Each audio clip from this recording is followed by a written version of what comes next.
নিজেকে যদি তুমি একজন মহামূল্যবান মানুষ হিসেবে এবং সম্মানিত মানুষ হিসেবে এই সমাজে প্রতিষ্ঠিত করতে চাও, তাহলে তোমাকে জীবনের চলার পথটাকে সেইভাবে ধরে রাখতে হবে। এই সময়ে তোমাকে অপমান করার মতো, তোমাকে বিপদে ফেলার মতো, তোমার সমালোচনা করার মতো লোকের অভাব নেই। তোমাকে বহু ভিডিওতে আমি বলেছি, জীবনটা নিতান্তই সহজ নয়। যাদেরকে তুমি বন্ধু ভাবো, যারা তোমার নিকট আত্মীয় তোমার মনে হয়, তারা বিপদের সময় থাকে না। আমি দেখেছি, বহুবার দেখেছি। তোমার কাছে অর্থ আছে, প্রতিপত্তি আছে, সম্পত্তি আছে, কিন্তু তুমি একা যদি হয়ে যাও, তোমার সমস্ত পদক্ষেপে যদি তোমার বন্ধুরা, তোমার আত্মীয়রা বিরোধিতা করে, তাহলে কিভাবে তুমি সমাজে এগিয়ে যাবে?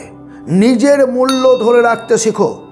নিজের মূল্য ধরে রাখতে শেখো। সেটা খেলার মাঠ হোক, বিদ্যালয় হোক, অফিস হোক, বিজনেসের জায়গা হোক। যেখানে গেলে মনে হয় যে তোমার সম্মানহানি ঘটতে পারে, সেই জায়গা তুমি যাবে না। সেই জায়গায় তুমি যাবে না। মনের মতো বন্ধু না পেলে তাদের সঙ্গে মিশবে না, খেলবে না, উঠবে না, বসবে না। প্রয়োজনে তোমার বাড়ির থেকে 10 কিলোমিটার দূরে গিয়ে কোথাও তোমার মনের মতো বন্ধুর সঙ্গে খেলো। হ্যাঁ, জীবনে খেলার প্রয়োজন আছে, জীবনে বন্ধুত্বের প্রয়োজন আছে, একা থাকা যায় না। কিন্তু তার অর্থ এই নয় যে হাতের কাছে যাদের পেলাম তাদের সঙ্গেই মিশবো। যখন সামনে ঝড় উঠবে তারা বাড়ি পালিয়ে যাবে, তুমি একা অসম্মানিত হবে। যদি জীবনে নিজেকে সত্যি মূল্যবান করতে চাও, তাহলে আজ থেকে তুমি তোমার অ্যাঙ্গেলটাকে, তোমার দৃষ্টিকোণটাকে পাল্টে দাও। তুমি হাজার হাজার ভালো কাজ করো, হ্যাঁ, প্রশংসা পাবে না। তোমার ভালো কাজের জন্য কোনো রকম মূল্যায়ন হবে না, কেউ তোমার আলোচনা করবে না। কিন্তু সামান্য একটু ত্রুটি যদি হয়, বড় ঝড় আসতে পারে।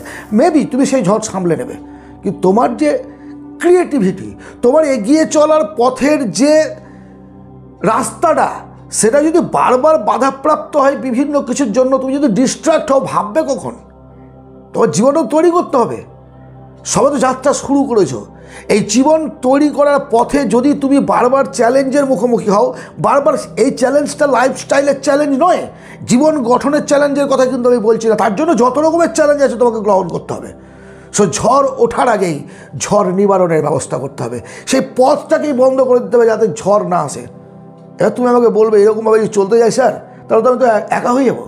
একা মানে বোকা নয়, একা মানে বোকা নয়, একা মানে একটা ক্রিয়েটিভ চিন্তার, ভাবনার সৃষ্টির জায়গা। যারা জীবনে একা থেকেছে, সারা জীবনের কথা বলছি না, যতক্ষণ না তুমি তোমার লক্ষ্যে পৌঁছাচ্ছ, তুমি যদি একা থাকো, তোমার মস্তিষ্ক সবসময় একটা নতুন কিছু করার, নতুন কিছু ভাবনা আসবে। তুমি নতুন কিছু সৃষ্টি করতে পারবে।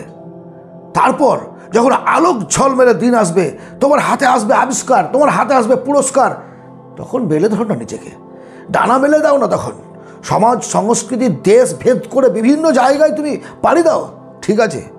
কিন্তু প্রথম জীবনে তোমার জীবনের চ্যালেঞ্জটাকে অ্যাকসেপ্ট করার জন্য, নিজেকে চেনার জন্য, নিজের অনুভূতিকে চোখের সামনে দেখার জন্য তোমাকে একা থাকতে হবে।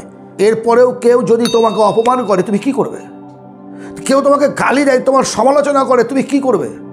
কিচ্ছু করবে না, কিচ্ছু করবে না। চুপচাপ মুখ বন্ধ করে সহ্য করো, সেই স্থান ত্যাগ করে চলে আসো। ভাবছো তোমার সমালোচনা করো, ভীরু কাপুরুষ বলবে, বলুক, বলতে দাও। তোমাকে যারা অপমান করে, তোমার অপমানের জবাব তুমি দাও তোমার সফলতা দিয়ে। তোমার যখন সেই জায়গায় তুমি পৌঁছাবে, তোমাকে জবাব দিতে হবে না, তারাই বলবে। তারাই এসে তোমার ছায়া আশ্রয় নিতে চাইবে, তারাই তোমার কাছে সাহায্য নিতে আসবে, তারাই তোমার কাছে জ্ঞান নিতে আসবে, বুদ্ধি নিতে আসবে। জীবন এমনি তৈরি হয় না।